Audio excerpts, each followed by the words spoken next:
प्राचीन भारतीय इतिहास के अध्ययन हेतु जो भी ऐतिहासिक स्रोत होते हैं उसका मूल्यांकन कीजिए, ऐसे करके क्वेश्चन आता है। ये आपसे कई तरह से पूछेगा, लेकिन उसमें ऐतिहासिक स्रोत जो भारतीय इतिहास के वो जरूर पूछेगा, ठीक है। ये आपका रिपीटेड क्वेश्चन है जो आता रहता है आपकी हिस्ट्री में, तो इसलिए मैंने कहा इसकी तैयारी करा दूँ। तो ठीक है गाइस, शुरू करते हैं। तो फर्स्ट लाइन में हम देखते हैं, प्राचीन भारत का इतिहास भारत के लिए गौरव का विषय है। यानी कि प्राचीन भारत का इतिहास भारत के लिए गौरव का विषय इसलिए है क्योंकि उस टाइम भारत जो है बहुत फला फूला था, काफ़ी पावरफुल था। जैसे कि आपने कभी सुना होगा, भारत को सोने की चिड़िया कहा जाता था, इस वजह से ये लाइन दी गई है।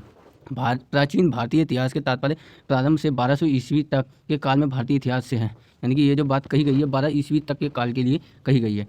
इस काल के प्राचीन भारतीय इतिहास के निर्माण के लिए जिन तथ्यों और स्रोतों का उपयोग किया जाता है उन्हें प्राचीन भारतीय इतिहास के स्रोत कहते हैं, ठीक है। मतलब इस समय में जितने भी जो स्रोत बनाए गए थे उन्हीं के तथ्यों के आधार पर उन्हें ही स्रोतों के रूप में उस टाइम में जितने भी भारत में चीज़ निर्मित हुई थी या जो भी कार्यक्रम हुए थे 12वीं ईस्वी में, ठीक है, उन्हें ही भारतीय इतिहास के स्रोतों के रूप में देखा जाता है, ठीक है। तो ये कहना चाहता है। उसके बाद ये कहता है, विद्वानों का मानना है कि भारतीय प्राचीन भारत के इतिहास की क्रमबद्ध जानकारी प्राप्त करने के लिए प्रमाणित स्रोत नहीं मिलते हैं। यानी कि क्या है, जो हमें स्रोत मिले हैं, हाँ वो स्रोत तो हैं, लेकिन उनको क्रमबद्ध यानी कि 1/2 यानी कि समय अनुसार जो भी जैसे लगता है 1/1 आता है उसके अनुसार क्रमबद्ध नहीं कर पाए हम, ठीक है। आगे पीछे मिलते हैं लेकिन काफ़ी कोशिश करते हैं इतिहासकार से जोड़ने की, लेकिन क्रमबद्ध जो है मतलब उसमें कुछ समय नहीं लिखा होता, इस वजह से उसे मतलब प्रमाणित नहीं कर पाएंगे क्रमबद्ध तरीके से, ठीक है गाइस। ये क्रमबद्ध यानी कि समय अनुसार जो भी घटना हुई उसको पूरी तरह से नहीं बता पाएंगे कौन, इतिहासकार। इसी कारण कुछ विद्वानों का मानना है कि प्राचीन काल में भारतीयों में इतिहास लेखन के प्रति रुचि तथा इतिहास बुद्धि का अभाव था। कहने का मतलब ये है कि इसीलिए इतिहासकार कहते हैं प्राचीन में जो भारतीय थे, प्राचीन काल में जितने भी भारतीय थे, भारतीयों में इतिहास लेखन के प्रति रुचि नहीं थी, ठीक है, काफ़ी कम थी और इतिहास को जानने के लिए कोई उत्सुक नहीं था। कहने मतलब उनमें रुचि नहीं थी, ना इतिहास को ज़्यादा वो महत्व देते थे। ये इतिहासकारों का कहना है। इतिहास अतीत का अध्ययन है, ये इतिहास की डेफिनेशन दी गई है। इतिहास अतीत का अध्ययन है। इतिहास में क्रमानुसार अध्ययन किया जाता है। अतीत का पुनर्निर्माण विभिन्न तथ्यों को एकत्रित करके किया जाता है, ठीक है। इसमें सिंपल यही कह रहा है, अतीत की परिभाषा बता रहा है इतिहास की, अतीत की घटनाओं को क्रम अनुसार यानी कि काल क्रम अनुसार रखते हैं, यानी कि समय के अनुसार रख के उनका अध्ययन किया जाता है। जैसे कि हम फर्स्ट वर्ल्ड वार देखते हैं, सेकंड वर्ल्ड वार देखते हैं, उसके बाद शीत युद्ध देखते हैं, तो ये इतिहास है। इतिहास में क्या है, समय अनुसार हम पढ़ रहे हैं, ठीक है। अतीत का पुनर्निर्माण विभिन्न तथ्यों को एकत्रित करके किया जाता है, यानी तथ्य और तर्कों को एकत्रित करके तब इतिहास लिखा जाता है। हाँ, उसके पुख्ता एकदम पक्के सबूत मिलते हैं तो उसके बाद उसे क्रम अनुसार लगाते हैं। तथ्य अनेक प्रकार के होते हैं, तथ्य जो कई प्रकार के होते हैं, यही तथ्य इतिहास के स्रोत होते हैं। तथ्य कई प्रकार के हो सकते हैं, जैसे कुछ मौखिक होते हैं, कुछ लिखित रूप में होते हैं और कुछ विदेशी होते हैं, ठीक है, और कुछ वहाँ प्रचलन में होते हैं, कुछ संस्कृतियाँ होती हैं, ऐसे काफ़ी सारे हैं। ये उनको बताने की कोशिश करता है। काफ़ी सारे स्रोत होते हैं जो कि प्राथमिक और द्वितीय स्रोतों के रूप में मिलते हैं। कहने मतलब इतिहासकारों ने जितने भी स्रोत मिले हैं उन्हें 2 श्रेणियों में बांटा है, फर्स्ट और दूसरी सेकंड। इन दो फर्स्ट में अलग आते हैं, सेकंड में अलग आते हैं। वो हम नीचे देखेंगे जब मैं आप लोगों को ये चीज़ बताऊंगा, पूरी तरह एक्सप्लेन करूंगा। फिर भी इसमें कुछ ऊपर से बताया गया है वो स्रोतों में बताता हूँ। प्राथमिक स्रोतों में मूल स्रोत जो है कि ये दे रखे हैं आपके पहले।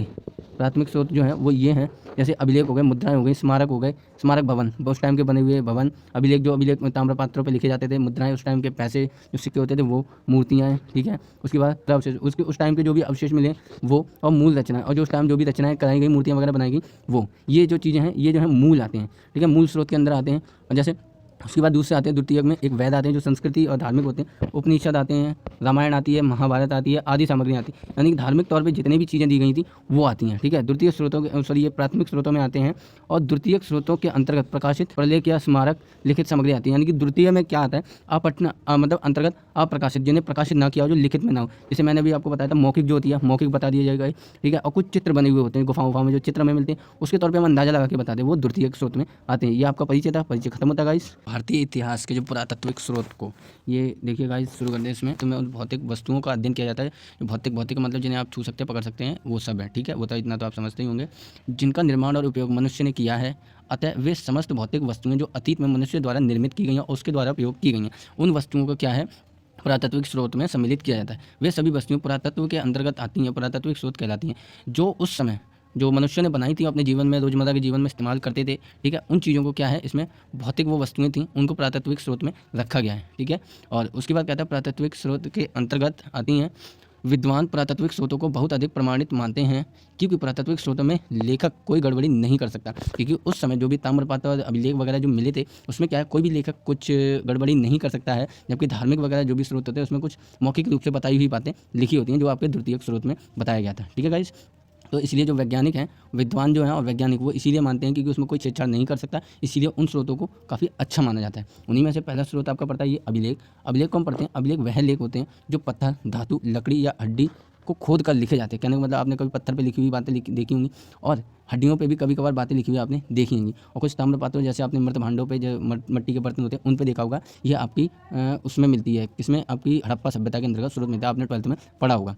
ठीक है, ये उसका पॉइंट है, लिखे होते हैं उन्हें अभिलेख कहते हैं। प्राचीन अभिलेख अनेक जैसे बहुत सारे अभिलेख हैं, जैसे कि इसमें एग्जांपल दिया स्तंभ, अशोक के स्तंभ थे उस टाइम में, अशोक अपनी जीतों को स्तंभों पर लिखवाता था। शिलाएं, ठीक है, शिलाओं पे लिखवाया, गुफाओं में लिखवाया, मूर्तियों में लिखवाया, मूर्तियों में लिखा लोगों ने, गुफाओं में भी लिखा, ठीक है, मूर्तियाँ बनवाई। उसके बाद क्या, प्रकार भी करवाए, ताम्रपात्रों पे भी लिखवाया और मुद्राओं पर मिलती है, मुद्राओं पे जैसे शासक का नाम वगैरह, शासक की मूर्ति वगैरह मिलती है।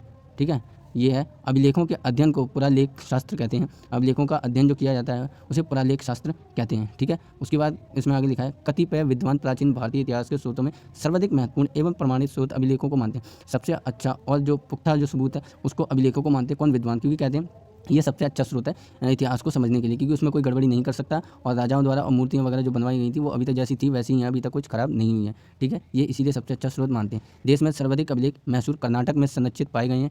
ठीक है, उसके बाद प्रसिद्ध इतिहासकार प्लेट का मानना है कि प्राचीन भारतीय इतिहास का ज्ञान अभिलेखों के धैर्यपूर्ण अध्ययन से प्राप्त होगा। कि प्राचीन भारत का अगर आपको इतिहास अच्छे से जानना है, उससे ज्ञान प्राप्त करना है, तो आपको धैर्यपूर्ण सब्र करके उसका अध्ययन करना होगा। एक एक बारीकी से चीज़ समझिए, तब आप भारत का इतिहास अच्छे से समझ सकते हैं। एक स्रोतों में आगे हम सिक्कों को पढ़ेंगे, सिक्के किस प्रकार इतिहास बताते हैं, इतिहास के स्रोत हैं उसके बारे में जानेंगे। पहला पॉइंट देखते हैं, साम्राज्य की सीमाओं का निर्धारण। सिक्कों के विभिन्न शासकों के साम्राज्य की सीमा निर्धारण करने में सहायता मिलती थी। कहने का मतलब ये है कि किस प्रकार के सिक्के किस साम्राज्य में चलते हैं ये बताते थे सिक्के। ठीक है, कि जैसे कि हम उदाहरण यहाँ भी ले सकते हैं, जैसे अभी अमेरिका में डॉलर चल रहा है तो वो डॉलर बताता है कि हाँ मैं अमेरिका की मुद्रा हूँ। ठीक है, उसी हिसाब से भारत में जो रुपया चल रहा है तो वो रुपया बताता है कि मैं भारत की मुद्रा हूँ, मैं भारत में प्रचलन में हूँ। तो इस प्रकार से मुद्राएं जो बताती हैं, ठीक है, सीमाओं का निर्धारण करती थी। उसके बाद सेकंड पॉइंट है, धार्मिक स्थिति का ज्ञान। सिक्कों पर उत्कीर्ण विभिन्न देवी देवताओं के चित्रों में तत्कालीन धर्म के विषय में जानकारी मिलती है। कहने का मतलब ये है, जो सिक्के उस टाइम बनते थे उस पर देवी देवताओं का चित्रण भी किया जाता था, जिससे पता लगता है कि तत्कालीन धर्म के विषय में जानकारी देते हैं कि उस समय कौन से धर्म प्रचलन में थे। ठीक है,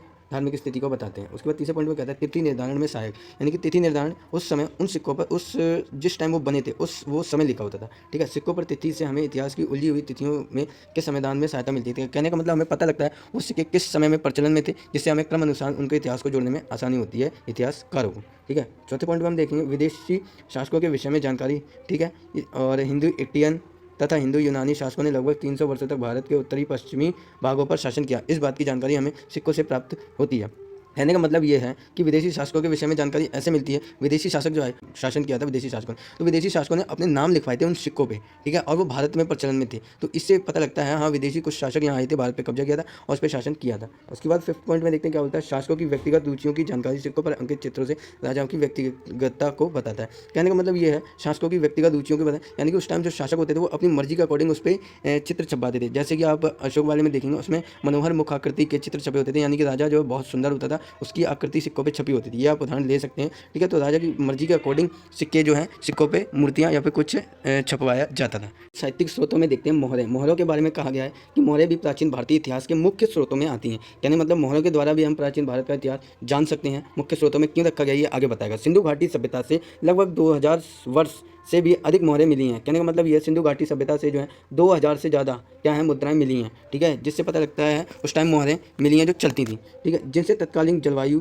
ठीक है, उस समय की जलवायु का पता लगता है। ठीक है, पशु जगत, भाषा, किस प्रकार की भाषा उसमें लिखी होती थी उसका पता लगता है। धर्म, आर्थिक स्थिति का ज्ञान होता है, यानी कि उस टाइम धर्म कौन सा चल रहा था उसका ज्ञान होता है। मोहरों पे धार्मिक चित्र बने होते हैं। ठीक है, और धार्मिक स्थिति का ज्ञान होता है। सिंधु क्षेत्र से प्राप्त अधिकांश मोहरों पर किसी न किसी पशु की आकृति होती थी, लेकिन उस टाइम पे ये भी पता लगता है कि किस प्रकार के पशु भी पाए जाते थे। ठीक है, जो लोगों के साथ रहते थे। ठीक है, उसके बाद एक मोहर पर पशुपति शिव की मूर्ति है, मतलब उत्कीर्ण है। एक मोहर पर क्या पशुपति शिव की मूर्ति उत्कीर्ण, जिससे पता लगता है उस टाइम जो है शिव की पूजा की जाती थी। किसमें? हड़प्पा सभ्यता के अंदर, जो कि भारत का इतिहास बताता है। इससे ज्ञात होता है कि सैंधव लोग शिव की पूजा करते थे। सिंपल ही वही आ गया। बसाड़ वैशाली से 274 मोहरों से 4वीं शताब्दी में एक व्यापारी श्रेणी की जानकारी मिलती है। ठीक है, वैशाली से 274 मोहरें प्राप्त हुई हैं जो 4वीं शताब्दी ईस्वी के एक व्यापारी के श्रेणी की जानकारी देते हैं। यानी कि इससे ये पता लगता है व्यापारी भी यहाँ आए थे, उनकी जानकारी किससे? मोहरों से मिलती है। मोहरें जो लगी हुई हैं, कुछ मोहरें बनी बनाई मिली हैं।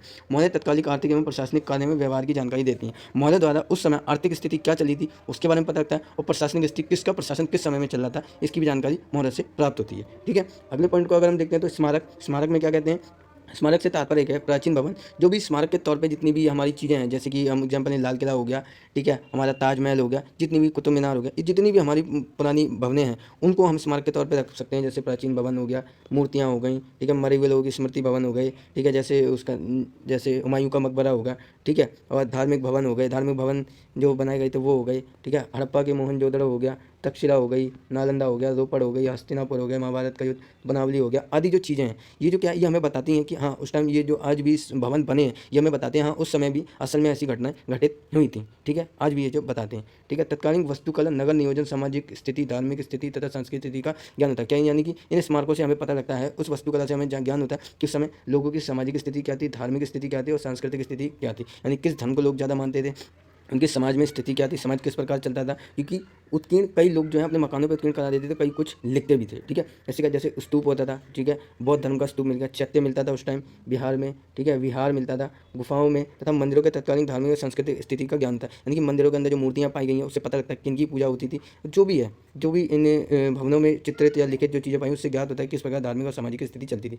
स्मारकों से कला के विकास काल निर्धारण, कला एवं प्रयुक्त सामग्री, चैत्य विहार मंदिरों में चित्रित अंकित मूर्तियों, वेशभूषा, अलंकारों एवं अंकड़ों के तत्कालीन सामाजिक स्थिति, धार्मिक स्थिति, सांस्कृतिक स्थिति का ज्ञान होता है, साथ ही वैचारिक धारणा का भी पता लगता है। यानी कि क्या है, ये जो स्मारक है, स्मारक से हमें क्या पता है, काल निर्धारण, समय किस समय चली थी और उस टाइम की कैसी कला जो है वो प्रचलन में थी, जिस तरह से मंदिर बने उस तरह से पता लगता है। अलंकारों के अंकनों की तत्कालीन सामाजिक स्थिति पता लगती है, ठीक है, यानी कि सामाजिक आर्थिक व्यवस्था उस टाइम की पता लगती है टोटली स्मारकों से, ठीक है। अगले पॉइंट पर हम देखते हैं भारतीय इतिहास के धार्मिक स्रोतों पर आते हैं, उसके बारे में हम चर्चा करेंगे जो आपके एग्जाम में आता है। प्राचीन भारतीय इतिहास, धार्मिक साहित्य से हमें तत्कालीन सामाजिक, धार्मिक, आर्थिक, राजनीतिक एवं सांस्कृतिक जीवन के बारे में जानकारी मिलती है। धार्मिक साहित्य के अंतर्गत ब्राह्मण साहित्य, बौद्ध साहित्य तथा जैन साहित्य की सम्मिलित किया गया, यानी कि प्राचीन भारतीय धार्मिक स्थितियों, तत्कालीन समय, उस समय जो भी धर्म वगैरह चल रहा था और उसके सामाजिक और धार्मिक और आर्थिक स्थिति और राजनीतिक स्थिति जो थी समाज की, उसकी जानकारी हमें मिलती है किससे, धार्मिक स्रोतों से, ठीक है। उसके बाद पहला पॉइंट हम देखते हैं तो इसमें ब्राह्मण साहित्य दे रखा है। ब्राह्मण साहित्य में क्या है, ब्राह्मण ग्रंथों में वैदिक साहित्य प्रमुख है, वेद को जो है वैदिक साहित्य उसको प्रमुख मेन माना गया है। वैदिक साहित्य में भारतीय विद्वान की अद्भुत सृजनशीलता का परिचायक है। वैदिक साहित्य का सृजन लगभग 1500 से 200 ईसा पूर्व के मध्य किया गया है, यानी कि वैद शास्त्र की निर्माण जो है और उसको श्रृंखला में लगाने का कार्य 1500 से 200 ईसा पूर्व के बीच में किया गया है। वैदिक साहित्य के अंतर्गत वेद, ब्राह्मण ग्रंथ, उपनिषद, आर्मणक, सूत्र आदि को सम्मिलित किया गया है, ठीक है। तो ये क्या है, ये उस समय यानी कि जो भी ब्राह्मण साहित्य थे उन्होंने अपनी जो भी ज्ञान वगैरह जो भी डाला है, जो भारत का इतिहास बताता है, वो वैदिक साहित्य के अंतर्गत डाला है, ठीक है। इसमें पहला वेद को बताते हैं। वेद क्या होता है, भारतीय साहित्य की प्राचीनतम कृति वेद है, सबसे प्राचीनतम कृति जो है वो वेद है, ठीक है। वेद संख्याओं में 4 है, यानी कि अगर भारत में आप धर्म को देखेंगे तो उसमें 4 हैं, ठीक है। वेदों की संख्या 4 है। ऋग्वेद है, जिस सामवेद है, ठीक है, और यजुर्वेद है तथा अर्थवेद है। इसमें ऋग्वेद को जो सबसे महत्वपूर्ण माना जाता है। ऋग्वेद में हमें भारत के आर्यों के प्रसाद, यानी कि उस समय के जो भी राजा थे उनका प्रसाद के बारे में पता लगता है। उनके अंतर्गत एकदम बाह्य संघर्ष के बारे में जानकारी मिलती है, यानी कि उस समय जो भारतीय राजा थे उनके अंदर यानी कि भारत में उनके बीच संघर्ष की जानकारी तथा भारी विदेशियों से उनके बीच संघर्ष की जानकारी मिलती है, ठीक है। वेदों में हमें प्राचीन आर्यों की सामाजिक, यानी कि उस समय जो भी आर्य थे उनकी सामाजिक स्थिति क्या थी उसका ज्ञान होता है। उनकी धार्मिक स्थिति क्या थी, किस धर्म को वो लोग ज़्यादा मानते थे उसका ज्ञान मिलता है। साथ ही उस समय जो आर्थिक व्यवस्था थी वो क्या थी और सामाजिक स्थिति के बारे में जानकारी मिलती है किससे, वेदों से, ब्राह्मण साहित्य से, ठीक है। तो अगला पॉइंट स्टार्ट करते हैं। धार्मिक स्रोत को अगर हम आगे पढ़ते हैं तो बौद्ध धर्म में मिलते हैं कि बौद्ध धर्म द्वारा कैसे भारतीय इतिहास के स्रोतों के रूप में इन्हें देखा जाता है, भारतीय इतिहास की कैसे जानकारी देते हैं। बौद्ध साहित्य प्राचीन भारतीय इतिहास का महत्वपूर्ण स्रोत है। बौद्ध साहित्य यह धार्मिक, सामाजिक, आर्थिक और राजनीतिक एवं सांस्कृतिक पहलुओं पर व्यापक जानकारी प्राप्त होती है। बौद्ध साहित्य की प्रमुख रचनाओं द्वारा पता लगता है कि भारत के उस समय में क्या है, भारत में कौन सी धार्मिक, सामाजिक, आर्थिक और राजनीतिक और सांस्कृतिक पहलुएँ चल रहे थे भारत में। बौद्ध धर्म के तीन दे रखे हैं त्रिपिटक जिन्हें कहा जाता है रचनाएं, जिसमें से एक है विनय पिटक, सूत पिटक और अभिधम्म पिटक। इन ग्रंथों से हमें तत्कालीन धार्मिक, यानी कि जिस समय इन्हें निर्मित किया गया उस समय की धार्मिक, सामाजिक, आर्थिक जो स्थिति थी उसके बारे में जानकारी मिलती है। विनय पिटक में बौद्ध धर्म के भिक्षुओं भिक्षुणियों के आचरण में संबंधित नियमों का वर्णन मिलता है, यानी कि इससे हमें ज्ञात होता है कि कभी भारत में बौद्ध धर्म काफ़ी प्रचलन में था। भिक्षु और भिक्षुणियाँ जो थीं, ठीक है, वो अपना जीवन कैसे व्यतीत करते थे ये पता लगता है। सूत पिटक में महात्मा बुद्ध के उपदेशों का संग्रहण है, ठीक है। सूत पिटक के अंदर महात्मा बुद्ध द्वारा जितने भी उपदेश दिए गए हैं उनको सम्मिलित किया गया। अभिधम्म पिटक में महात्मा बुद्ध के उपदेशों की दार्शनिक रूप से व्याख्या की गई है। तीनों पिटक पाली भाषा में लिखे गए हैं, जिससे हमें ज्ञान होता है कि उस समय भारत में पाली भाषा भी प्रचलन में थी, क्योंकि पाली भाषा में ही बौद्ध की जितने भी धर्म ग्रंथ हैं उनकी रचना की गई थी, ठीक है। उसके बाद हम आगे बढ़ते हैं तो आते हैं जैन ग्रंथ। जैन ग्रंथ मतलब किस तरह से भारतीय इतिहास को बताने की कोशिश करता है, इसके बारे में पढ़ते हैं।